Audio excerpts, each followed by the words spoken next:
दोस्तों, जब कोई इंसान कैंसर का नाम लेता है तो इंसान डर जाता है। आपको पता ही है कि स्वाभाविक सी बात है, ये कैंसर का नाम लेने से इंसान डर जाता है, क्योंकि कैंसर एक जानलेवा बीमारी है, इससे जान चली जाती है इंसान की जिसको भी कैंसर होता है। लेकिन अगर आप इसको अर्ली स्टेज पे डिटेक्ट कर लेते हैं, डायग्नोज हो जाता है, तो फिर घबराने वाली बात नहीं होती। तो दोस्तों, आज का जो हमारा टॉपिक है वो गले के कैंसर के ऊपर है।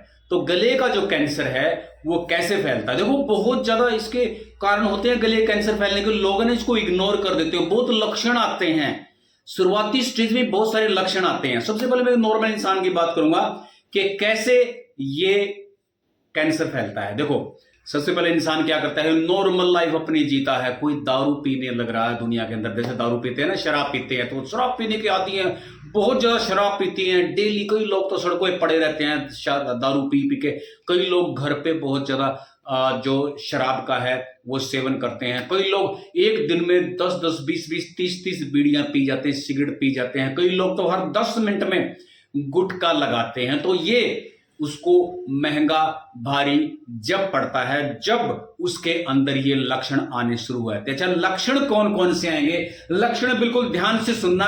अगर आप शराब पीते हो बहुत ज्यादा, अगर आप गुटखा लगाते हो, अगर आप धूम्रपान करते हैं, तो ये जो मैं लक्षण बताऊंगा बिल्कुल ध्यान से सुनना। ये गले के कैंसर के लक्षण है। गले कैंसर का नंबर 1 लक्षण है गले में दर्द या खराश होना, वो भी 2 हफ्ते से ज्यादा। गले के अंदर खराश होना, दर्द होना, जैसे आपका ऐसे दर्द होता है दबाने से, ऐसे दर्द होगा आपको ऐसे करेंगे, खराश होगा, आपको ऐसा लगेगा जैसे गले के अंदर कुछ है। ठीक है।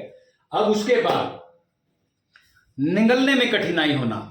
जब कोई चीज आप खाते हैं, एक तो जैसे पहले नॉर्मल तरीके से आप खाते थे, आराम से अंदर चला जाता, लेकिन अब आप खाते हैं तो खाते हुए ऐसा महसूस होना जैसे कुछ अटकने वाला है, रुकने वाला है, जैसे रुकावट है अंदर है। अगर ऐसा फील होता है तो इसकी तरफ ध्यान देना आपको चाहिए।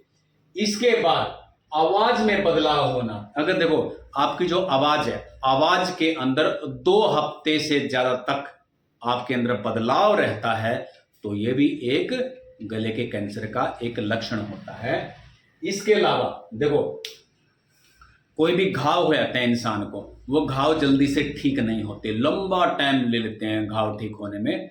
और इसके बाद सांस लेने में दिक्कत होना, सांस खींचते हैं, सांस लेने में दिक्कत होना। उसके बाद कान के अंदर इंफेक्शन होना, लंबे समय तक कान के अंदर इंफेक्शन होना।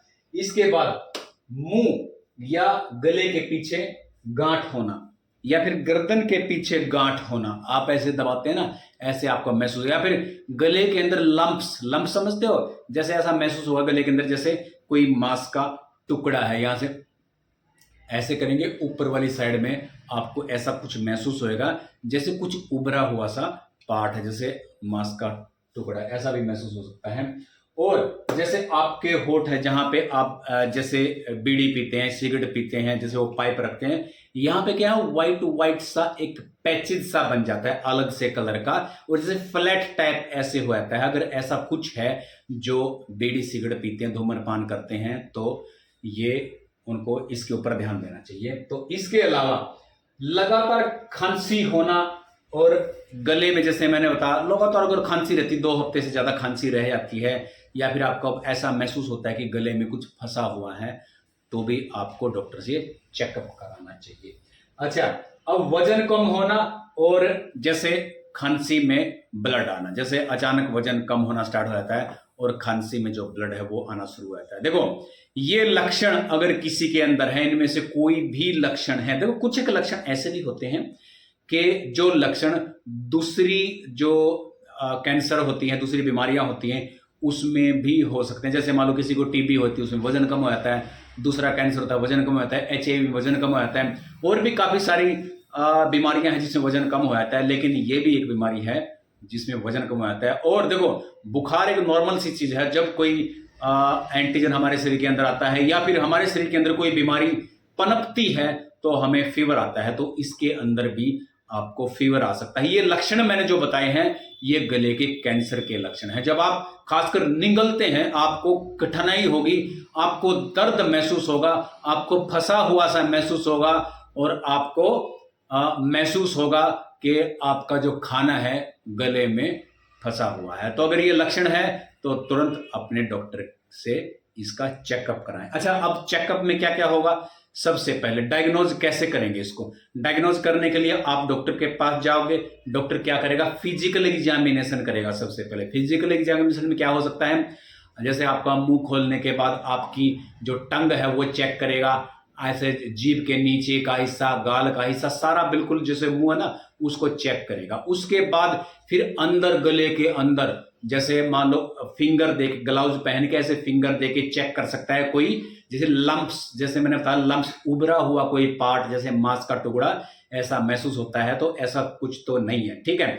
उसके बाद डॉक्टर एक एंडोस्कोपी जिसको बोलते हैं, लैरिंक्सकोपी भी जिसको बोलते हैं, हाँ लैरिंक्सकोपी भी जिसको बोलते हैं, ये भी कर सकता है। एंडोस्कोपी जिसको बोल सकते हैं, ये भी कर सकता है। और इसमें क्या होता है, जैसे नाक के थ्रू एक तार सा होता है, पाइप सा होता है, उसका आगे कैमरा लगा होता है, लाइट भी होती है, तो वो अंदर की तरफ लेके जाता है। अंदर की तरफ अगर डॉक्टर को कुछ सस्पेक्टेड लगता है तो वहां से फिर क्या है, टिश्यू लिया जाता है, जिसको बायोप्सी बोलते हैं। टिश्यू लेके फिर लेबोरेटरी के अंदर चला जाता है वो टिश्यू। उसके बाद फिर डॉक्टर जो पैथोलॉजिस्ट होते हैं वो उसका जांच करते हैं। जांच करने के बाद अगर कैंसर निकलता है तो फिर फर्दर कार्रवाई शुरू होती है। देखो मैं आपको एक चीज बताता हूं, सबसे जो मेन टेस्ट होता है, बिल्कुल मेन 100% एक्यूरेसी वाला जो टेस्ट होता है कैंसर को डायग्नोज करने के लिए, वो बायोप्सी ही होता है। बाकी जो टेस्ट होते हैं एसोसिएटेड होते हैं, उससे जुड़े हुए होते हैं। जैसे मान लो कि कैंसर निकल जाती है तो फिर डॉक्टर, देखो डॉक्टर शुरुआती में फिर क्या करेगा, ब्लड टेस्ट करवा सकता है, जर्नल ब्लड टेस्ट की, भाई किडनी, लिवर, हार्ट, सीबीसी एक टेस्ट होता है, ये देखने के लिए कोई पैरामीटर कोई आगे पीछे तो नहीं हुआ है, किडनी के ऊपर असर तो नहीं पड़ा, ऐसा कुछ डॉक्टर करवा सकता है। एक्सरे करवा सकता है, जरूरत पड़ी तो सीटी स्कैन करा सकता है, एमआरआई करा सकता है। एक अल्ट्रासाउंड भी होता है जिसमें कुछ आवाज चेक की जाती है, तो अगर गांठ है तो आवाज थोड़ी बदल के आएगी, तो ऐसा कुछ भी कर सकता है। उसके बाद ये देखने के लिए कि भाई कैंसर है तो वो कहां कहां फैला हुआ है, तो उसके लिए पेट स्कैन करवा सकता है, ताकि डॉक्टर अच्छे से उसका ट्रीटमेंट कर सकें। अब देखो ये सारी चीजें हमें पता चल चुकी हैं कि हमें कैंसर है और कैंसर कहां कहां फैला हुआ है, ये पता चल चुका है। ठीक है। अब बात आती है उसके ट्रीटमेंट की। ट्रीटमेंट क्या क्या होते हैं?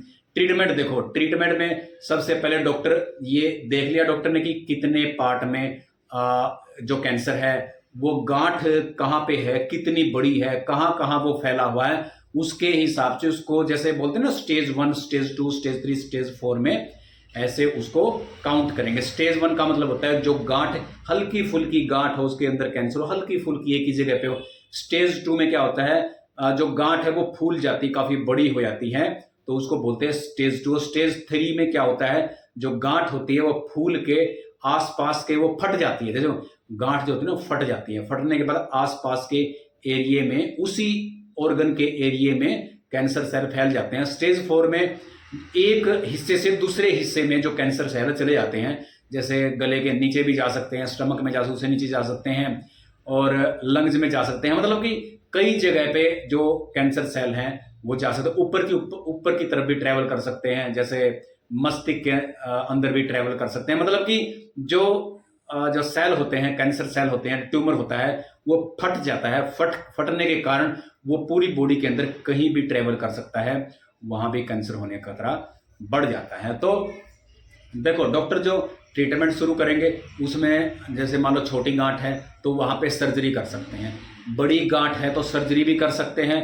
और साथ के साथ उसकी केमोथेरेपी या फिर रेडियोथेरेपी भी उसको दे सकते हैं। तो दोस्तों देखो बहुत सारी चीज तो ऐसी होती हैं, कई लोग हमसे पूछ लेते हैं कि जो कैंसर सेल होते हैं वो होते क्या, आखिर काम कैसे करते हैं। देखो वैसे तो आपकी बॉडी के अंदर लाखों सेल बनते रहते हैं, ठीक है, टूटते रहते हैं, लेकिन उनका एक डिसिप्लिन होता है, बनने का, टूटने का डिसिप्लिन होता है, उनका एक लाइफ साइकिल होता है। जैसे इतने दिन में बने हैं, इतने दिन में उन्होंने बॉडी के अंदर अपना काम किया, उसके बाद फिर वो खत्म हो जाते हैं, यानी कि मर जाते हैं, ठीक है, वो उनका एक लाइफ साइकिल होता है। लेकिन जब हमारे, मान लो हम अपनी बॉडी की बात करेंगे, हमारी बॉडी के अंदर बहुत सारे सेल हैं, तो उनमें से कुछ सेल ऐसे होते हैं जो अपनी बॉडी के अनुसार काम नहीं करते, ठीक है। जैसे सेल बना, उसके बाद अपना काम किया उसने, उसके बाद वो खत्म हो गया, ठीक है। तो कुछ सेल ऐसे होते हैं जो हमारी बॉडी की बात नहीं मानते। बॉडी की बात ना मानने का मतलब क्या होता है, हर सेल के अंदर एक डीएनए होता है, ठीक है, अब डीएनए होता है तो ये कैंसर सेल क्या होता है, कोई भी सेल की बात करेंगे हम,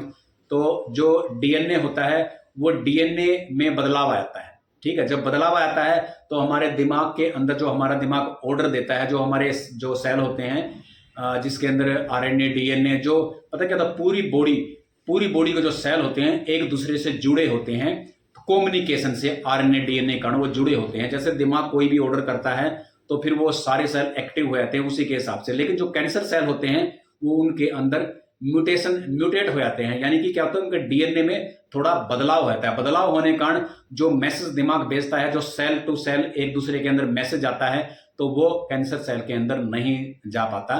तो कैंसर अपने ही हिसाब से बढ़ते चले जाते हैं, यानी कि लाखों में बहुत ज़्यादा बढ़ जाते हैं, तो जिसको हम कैंसर बोलते हैं, ठीक है। तो जिसको फ्री रेडिकल्स भी बोलते हैं, यानी कि बॉडी में जिसका कोई भी काम नहीं होता, अपने हिसाब से वो बढ़ते चले जाते हैं, ग्रोथ बढ़ती चली जाती है, तो उसको क्या बोलते हैं, कैंसर सेल बोलते हैं। तो इसके अलावा जैसे मैंने बताया कि और भी कारण हो सकते हैं, जैसे एचपीवी, ह्यूमन पेपिलोमा वायरस, ये भी जो अंदर की लाइनिंग होती है ना एसोफेगस, ये इसको डैमेज कर देता है, जिससे कारण कैंसर होने का खतरा बढ़ जाता है। एक है एप्स्टीन बार वायरस, ये भी एक वायरस होता है। हर्पस जो फैमिली होती है, हर्पस जैसे हर्पस सिंप्लेक्स वायरस होता है 1 और 2 होता है, जैसे वेरिसोला जोस्टर वायरस होता है, ये सारे हर्पस वायरस होते हैं। उसी की फैमिली वाला एक वायरस होता है एप्स्टीन बार वायरस, इसको हर्पस वायरस 4 भी बोलते हैं, ठीक है। इसके कारण भी मतलब जो गले का कैंसर है होने का खतरा बढ़ जाता है, क्योंकि ये जो चीजें होती है ना, इनके कारण क्या है, हमारी इम्यूनिटी कमजोर हो जाती है, कम हो जाती है। और एक जो ये वायरस होता है, ये आपके गले में आके बैठ जाता है, क्योंकि ये जो वायरस जो फैलता है, ये जो मैंने बताया एप्स्टीन बार वायरस, ये एक्चुअली इसको किसिंग डिजीज भी बोलते हैं। किसिंग डिजीज का मतलब है किस करने से, जो सलाइवा होता है ना, मुंह के अंदर सलाइवा होता है,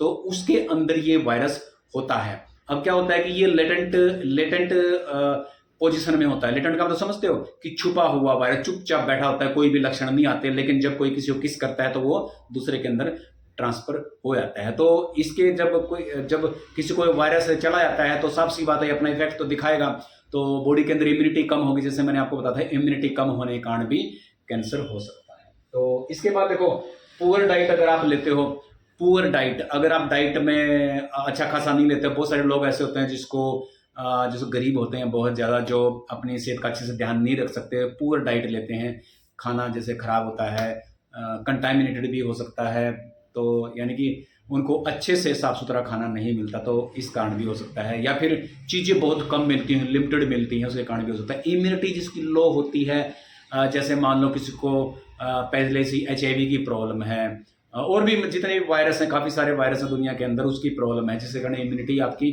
कम हो जाती है, जब भी आपको गले का कैंसर होने का खतरा बढ़ जाता है। और एक सबसे बड़ी बात है, अगर किसी को फैमिली हिस्ट्री है तो भी गले का कैंसर होने का खतरा बढ़ जाता है। अच्छा, ये तो मैंने आपको बताया सारा कि कैसे इसका इलाज है, कैसे इसको डायग्नोज करते हैं, क्या क्या इसके लक्षण होते हैं और कैसा कारण होता है। अब मैं बताऊंगा कि जब ये डायग्नोज चलता है ना, ये सारा प्रोसीजर चलता है, तो उसके अंदर कौन कौन से डॉक्टर आते हैं, किस डॉक्टर का रोल होता है। तो यहाँ पे देखो, सबसे पहले जनरल फिजिशियन आपको चेक करेगा, वो देखेगा आपके अंदर एबनॉर्मलिटी है, तो फिर ENT वाले के पास भेजेगा। ENT समझते हो ना, ईयर नोज थ्रोट, इसके पास भेजेगा। इसके बाद फिर हेड एंड नेक सर्जन के पास भेजेगा, वो भी चेक करेगा। ओरल सर्जन के पास भेजेगा, फिर डेंटिस्ट भी चेक करेगा, फिर मेडिकल ऑन्कोलॉजिस्ट जो कैंसर वाला है वो भी चेक करेगा इसको। उसके बाद है फिर कैंसर नर्स जो होती है, इसका भी काम होता है, बहुत ज्यादा हेल्प करती है। इसके बाद डाइटिशियन, जब आपका ऑपरेशन हो जाता है फिर डाइटिशियन का काम आता है। इसके बाद फिर होता है जो पैथोलॉजिस्ट होता है, बार बार आपके टेस्ट करता रहता है ये पता लगाने के लिए कि वो कैंसर जो है वो निकला नहीं निकला, उसका पूरी बॉडी के असर है कि नहीं है, किडनी लिवर हार्ट आपके वर्किंग अच्छे से काम कर रहे हैं कि नहीं कर रहे हैं। तो पैथोलॉजिस्ट का यानी कि एक लेबोरेटरी का काम भी होता है इसके अंदर। अच्छा, फिजियोथेरेपी भी हो सकती है आपकी, और दवाई तो आपने लेनी है, तो इसमें फार्मासिस्ट का भी काम हो सकता है।